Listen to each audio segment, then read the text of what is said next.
La vie devant moi. Reprenons au début. Vous avez 36 ans. Vous vivez bien, mal. Pas de choix réel, juste le courant de la vie que l'on suit bien sagement depuis sa naissance. Vous faites ce que l'on attend de vous, qu'on a toujours attendu, sans y réfléchir. Travaillez quand il faut travailler, écoutez quand il le faut. Et se taire quand il faut se taire. Se marier, pourquoi pas? Pourquoi en serait-il autrement? Les enfants? Ah non, par contre, les enfants, cela a toujours été une évidence. La seule, certainement, de cette vie de 36 ans. La seule. Les enfants grandissent un peu, la maison, le travail, que vous n'avez pas réellement choisi non plus, mais intéressant et confortable. Bref, vous ressemblez à tout le monde, ou presque, fondu dans la masse. Et ça a plutôt l'air de vous convenir. Sauf qu'un jour, vous croisez l'inattendu, une lueur dans un regard, une chanson qui résonne en vous d'une bien étrange manière, une vibration, une émotion qui vous traverse et vous réchauffe ce cœur qui refroidissait bien sagement dans son coin, qui se rétrécissait en silence. Le sang se remet à couler plus fort dans vos veines, et plus rien ne sera désormais pareil, jamais. Vous venez de vous réveiller de votre vie. Vous réalisez soudain que vous êtes vivante. Vous vous étiez endormie, mais tout est là, bien là, au fond de vous. C'était tapis dans l'ombre, juste un peu éteint. Tout ce que vous êtes depuis votre naissance. Une sorte d'état d'hibernation, certainement pour ne pas souffrir de cette vie qui n'était pas vraiment la vôtre. La nature est bien faite. Vous venez d'ouvrir les yeux. Plus possible de faire comme si vous n'aviez rien vu. Dès lors, une question se pose. Allez-vous pouvoir continuer à faire semblant de vivre ou voulez-vous encore vibrer, sentir le monde qui s'écoule dans vos veines à chaque instant, avec bien évidemment la conscience du lot de souffrance qui accompagnera, qui accompagne toujours la vie, qui vibre, qui se risque. Mais la réponse est déjà là au fond de vous, depuis toujours, vous le savez. Elle résonne, n'a jamais cessé, même si vous la faisiez taire parfois. C'est décidé désormais, vous allez enfin écouter ce que vous êtes vraiment. Juste cela, tout cela. Et vous voilà libre.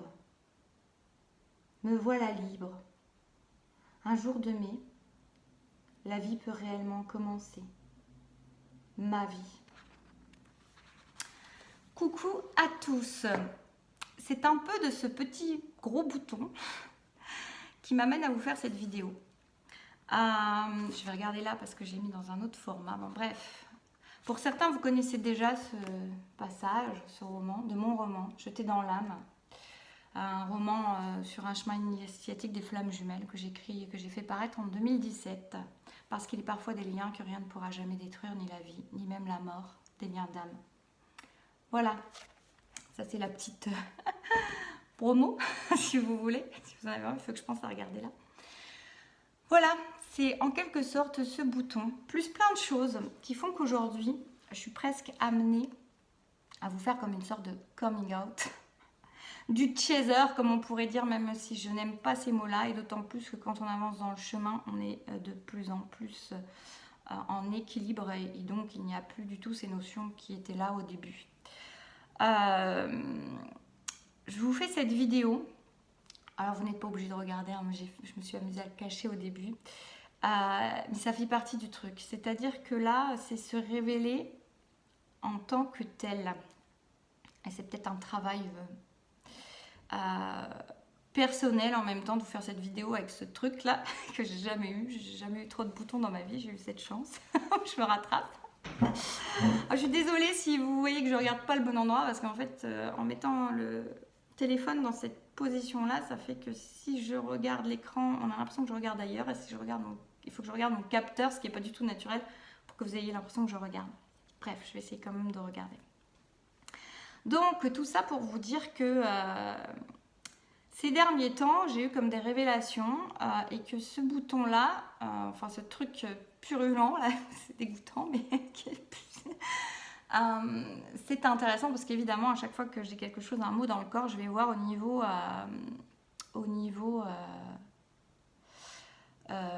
symbolique, qu'est-ce que ça veut dire. Et le bouton, alors en plus au niveau des mâchoires, c'est encore une posture particulière, mais déjà le bouton correspond à la colère. La colère et les boutons qui ont tendance justement à s'infecter, à faire un truc, ils assimilaient ça à un volcan, ce que je trouve très très intéressant. C'est comme une colère qui gronde à l'intérieur, comme quelque chose qui est là, qui est enfermé et à un moment qui a besoin de sortir. Et c'est vraiment cette idée. Et là, je me suis dit, c'est très interpellant parce que ça a besoin de sortir. Et c'est très très intéressant parce que notamment au niveau de la mâchoire, je suis allée voir, il n'y avait pas le menton, mais il y avait la mâchoire. Et il y avait un peu le sentiment qu'on pouvait avoir d'être utilisé, abusé. Et en parallèle de tout ça, là, le passage que je viens de vous lire, c'est pas un hasard, parce que là, peut-être ma transition est peut-être un peu nulle, pardon, je secoue tout ça. Alors déjà, ce que je veux dire, j'ai plein de choses qui viennent. Donc, c'est-à-dire que peut-être c'est moins dur pour moi déjà d'exposer voilà, un bouton sur un menton. Pour moi, au niveau du... et peut-être que pour beaucoup, l'exposition physique est moins dérangeante que l'intime, finalement. Mais c'est quand même une exposition sur une vidéo, voilà. Pourquoi je vous lis ce passage? Parce qu'en ce moment, parce que cette année, je fais du théâtre et c'est une partie de mon roman qu'on a pris. Ça va plus loin, mais je vous épargne après.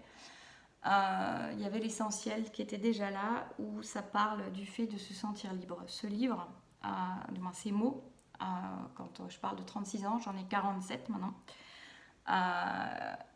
Il y a de l'eau qui est passée sous les ponts. Et donc on pourrait se dire que je vis très très librement, très très indépendamment, et oui, quelque part, et que voilà, si j'ai réalisé ça déjà à cet âge-là, et que maintenant j'en suis sur ce chemin-là, évidemment que voilà, j'ai pas régressé, me voilà libre ma vie. Voilà, comme je termine cette lecture tout à l'heure, comme j'ai terminé tout à l'heure. Et il s'avère en fait qu'on peut vraiment être... En fait, je viens vous dire que oui, il y a cette liberté que j'ai reprise à ce moment-là, ces choix de vie que j'ai fait à ce moment-là qui m'ont permis de me sentir plus libre de choisir ma vie, libre de choisir une direction, et c'est très important et ça fait partie de la liberté. Cependant, j'ai découvert il y a peu de temps que je vivais beaucoup moins libre, c'est très très frais, hein, mais que je vivais beaucoup moins libre que je l'imaginais, en tout cas de manière plus insidieuse, de manière plus inconsciente et donc plus insidieuse. Je fais beaucoup de choses, je vis ma vie en fait quand même malgré tout pas si libre que ça, en tout cas jusque là pas si libre que ça. Alors c'est pour ça que je vous dis, je pense qu'il y a des degrés de liberté qu'on atteint, comme des degrés d'amour, des degrés de profondeur, de nettoyage de chacune de nos blessures. Il y a des degrés de l'amour de soi, je ne sais pas si je viens de le dire, je ne sais plus, bref, en tout cas il y a des degrés de liberté pour moi, et effectivement quand on est dans ces rails là, ces conditionnements qu'on a eus et qu'on commence à faire des choix dans son existence qui sortent des rails, des chemins tout tracés, qu'on commence à se poser des questions, qu'on commence à se dire que c'est peut-être pas la voie juste pour soi, on prend sa liberté. Oui, on la prend. Malgré tout, ces derniers temps, je suis en train de mettre à jour que ma manière de fonctionner, simplement, non pas dans mes choix, qui sont une façon de mettre à jour sa liberté, oui, de manière évidente et pour tout le monde finalement, pour les gens autour de moi aussi, c'est se sentir libre, c'est être libre. Quelqu'un qui me voit d'extérieur va dire, bah oui, elle est libre, elle a fait ses choix. Mais il y a quelque chose de plus profond dans la liberté que je suis en train de découvrir et qui est le fait d'être profondément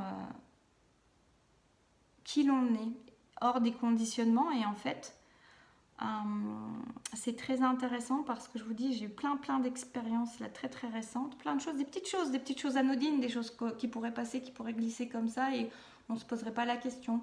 Mais par exemple, même, voilà, bêtement, hier, je racontais ça, c'est peut-être idiot, mais hier, voilà, je vais souvent marcher au parc, je croise pas mal de monde et voilà, on a des discussions avec des gens par-ci par-là.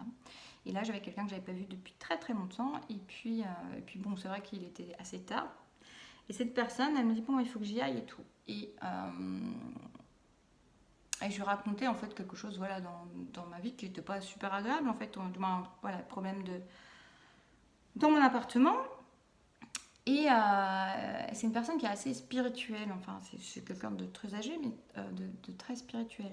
Et j'ai eu un petit pincement, un petit truc qui m'a chiffonné juste après. Je me suis dit, bah, c'est bizarre, on n'a pas discuté longtemps. Et qu'est-ce que j'ai fait? Ben, je me suis mis à m'interroger sur me dire peut-être c'est parce que j'ai dit des choses pas intéressantes ou des choses euh, pas très positives, voilà, ce genre de choses. Donc j'avais un petit truc à l'intérieur, pas grave, donc j'étais très bien juste avant. Et puis en fait, j'ai fait basculer ça, c'est-à-dire j'ai trouvé ça très intéressant. Je me suis dit, mais pourquoi tu es en train de te remettre en question sur une basique discussion avec quelqu'un que tu connais même pas, en fait, que tu aperçois comme ça? C'est quoi le problème, en fait? Et c'est pas la seule chose, hein. C'est-à-dire que c'est venu vraiment révéler plein d'autres choses qui se sont passées récemment, où je me suis rendu compte que je faisais des actions qui n'étaient pas toujours dans le sens qui me semblait le plus juste pour moi. Et ça, c'est très étonnant pour moi parce que moi, j'ai eu toujours l'impression d'être très libre, justement. Donc, pour vous expliquer qu'on peut quand même un peu se leurrer tout ça, sur tout ça, parce que c'est assez intime hein, de vous révéler ça comme ça, mais euh, voilà, pour moi, j'ai toujours l'impression que je me forçais pas, que je faisais pas des choses. Et en fait, oui, quelque part, je ne me force pas parce que c'est tellement là, c'est tellement mon formatage que c'est là tout le temps. Vous voyez, la personne qui est tout le temps en train de sourire, qui dit bonjour à tout le monde au parc, voilà. Et c'est super, c'est avenant et tout ça. Mais après coup, hier, même en continuant à marcher, je me suis dit, mais est-ce que j'ai vraiment envie de dire bonjour à toutes les personnes que je croise? Est-ce que j'ai vraiment envie de leur sourire systématiquement? Est-ce que j'en ai vraiment envie ou est-ce que c'est juste parce que je me suis collée? Et c'est vrai que depuis toujours, on m'a toujours dit que j'étais très souriante, ce qui est super. Mais je me suis dit, est-ce que c'est vraiment moi ça? Est-ce que c'est vraiment moi, cette personne qui a un sourire collé sur le visage tout le temps? Euh, Ça arrivait, je me souviens, avec des collègues comme ça, qu'on croit que j'étais jamais stressée dans la vie parce que j'avais l'air toujours d'être cool. Mais vous voyez, c'est comme si en fait l'intériorité ne correspondait pas à ce qui se passait véritablement en façade à l'extérieur. Et c'est vraiment une façade, je pense, quelque part. Euh, et donc, euh, et donc voilà, juste pour montrer que on peut croire qu'on est libre, on peut faire des choix en liberté, mais intérieurement et dans notre manière de fonctionner de tous les jours, bah, peut-être qu'on n'est pas si libre que ça. En tout cas, moi, je suis en train de découvrir ça. Euh, euh, et je me suis rendu compte, vous voyez, c'est très bizarre parce qu'on pourrait se dire, voilà, sur un chemin, 10 ans plus tard, elle a fait ses choix, enfin, elle a pris des décisions importantes. Ouais, et j'ai noté quelques petits trucs, vous voyez, j'ai noté ce côté finalement, où parfois peut-être, je viens de découvrir ça, hein, c'est vraiment hyper frais de me dire que peut-être parfois je m'oublie pour être aimée, que j'ai peur de décevoir. Vous voyez, hier c'était ça, c'était un peu, ok, je me suis dit, qu'est-ce que ça vient mettre en lumière chez moi, ce petit truc qui me titille juste après cette discussion qui a l'air de rien et qui n'a finalement que peu d'importance pour moi, et même si c'est toujours agréable. Et je me suis dit que c'était la peur de décevoir qui était cachée derrière ça. Et en fait, ça révèle vraiment ce qu'il y avait dans ce que j'ai lu au tout début et ce que je suis en train de découvrir parce qu'en plus c'était très intéressant cette semaine. On a commencé à mettre en scène, pardon ça bouge vraiment, mais on a commencé à mettre en scène cette pièce-là, du moins ce morceau, ce texte. Et, et je pense que ça a été aussi c'est venu appuyer encore un petit peu plus où la directrice en fait de la mise en scène, notre prof de théâtre m'a dit et si tu marches, tu faisais comme si tu marchais sur un fil quand tu dis vous faites ce que l'on attend de vous, que l'on a toujours attendu. Mais elle me dit d'un air un peu enfantin, mais enfantin qui est appliquée, qui est une enfant sage en fait. Et je lui dis mais c'est tellement ça, c'est tellement, ça me parle tellement ce que tu es en train de dire et c'était très émouvant pour moi et ça l'est toujours et ça me parle beaucoup.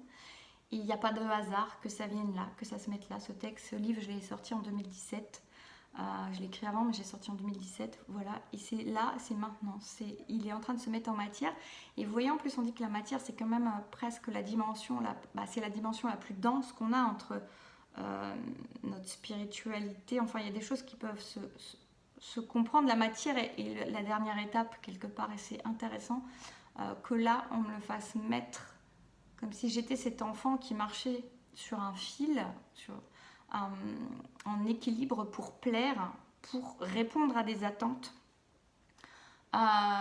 Et cette colère qui ressort, qui n'était pas encore là jeudi, c'était à peine les prémices, et cette colère qui vient là et qui ressort, la colère, peut-être que l'on est attendu beaucoup de moi, mais surtout la colère de m'être soumise, je pense, à ça, à ces attentes-là, à ces bonjours systématiques, à ces sourires systématiques.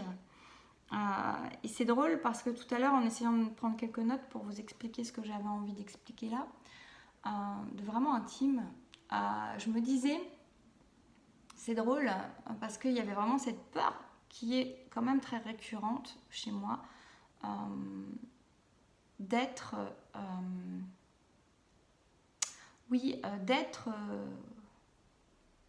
utilisé ou qu'on profite de moi. Mais c'est très drôle parce que l'image qui m'est venue, qu'on m'a donnée, j'arrivais pas à sortir de cette image-là, c'était presque comme un chat qui se met en posture.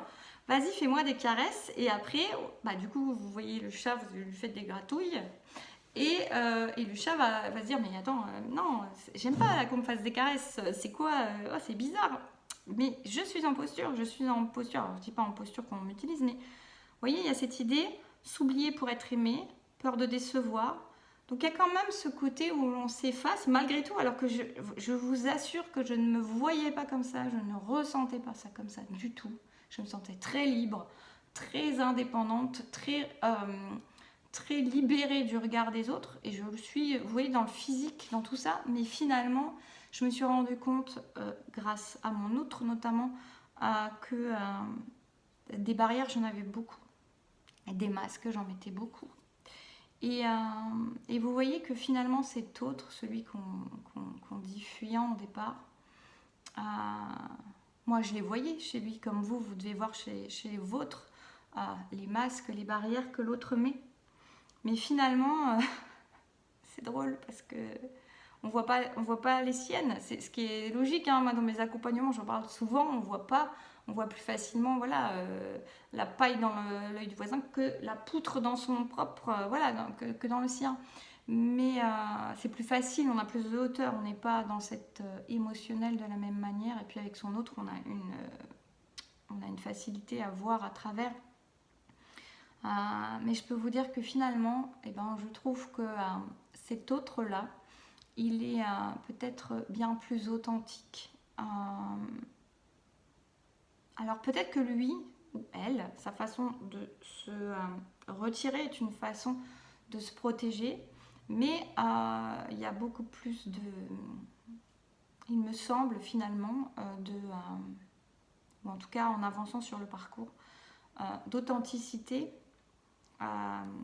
chez l'autre. Et qui peut-être a besoin, ça c'est une interprétation, de se retirer parfois parce que c'est dur d'être authentique, peut-être. Vous voyez, c'est ce qui me vient, d'être authentique en permanence et qu'il y a besoin d'une protection, alors que moi, je me rends compte que oui, j'ai pas ce besoin de retrait, mais je suis pas dans la véritable et pure authenticité tout le temps. Je suis authentique avec lui, dans mes sentiments, tout ça. C'est pas une histoire de ça. C'est une histoire d'être pas forcément véritablement dans ma vérité, mais peut-être parce que justement incapable vraiment de l'être pour l'instant. En tout cas, je découvre que je n'en étais pas capable et que je suis en train d'apprivoiser ça, de me lâcher, de me lâcher. c'est aussi me lâcher la grappe, mais me lâcher, lâcher qui je suis. Et quand on a été depuis toujours dans le contrôle de qui l'on est, sans même s'en rendre compte, on peut ne même plus trop savoir qui l'on est véritablement, qu'est-ce qu'on est, c'est quoi être authentique. Et c'est vraiment une impression d'être en train d'apprivoiser ça. Et c'est bête, mais hier par exemple, vous voyez, à un moment, je croisais des gens, je me suis dit, bah, pourquoi je dirais les regarder alors que je suis en train de penser à autre chose et pour leur chercher un sourire et leur dire bonjour, en fait, c'est quoi ça en fait, ça n'a aucun intérêt. Alors je dis pas, hein, c'est pas couper son sens de l'humanité, mais c'est, vous voyez, c'est se rendre compte finalement qu'il y a plein de choses qui sont réflexes. Et même tout bêtement, hein, ce matin encore, je veux vous avouer des trucs comme ça, mais ce matin, voilà, mon fils, il m'a agacé pour un truc, il était en retard, enfin tout ça. Et le voisin sort en même temps, et je remets une couche à mon fils avec le voisin à côté. Et quand je suis rentrée, je me suis rendu compte, et moi j'ai un fils qui est super, qui en a rien à secouer vraiment de l'extérieur. Vraiment, c'est pas. Enfin, il est à l'âge où il fait un peu plus attention, mais là je pense que finalement il s'en fichait. Et quand je suis rentrée, je me suis dit, mais c'était quoi en fait ce besoin de pas se donner en spectacle, parce que bon, j'ai pas été non plus excessive, mais voilà, d'en rajouter une couche quand il y avait quelqu'un qui regardait. Et d'ailleurs, c'est très drôle quand je vous dis ça, parce que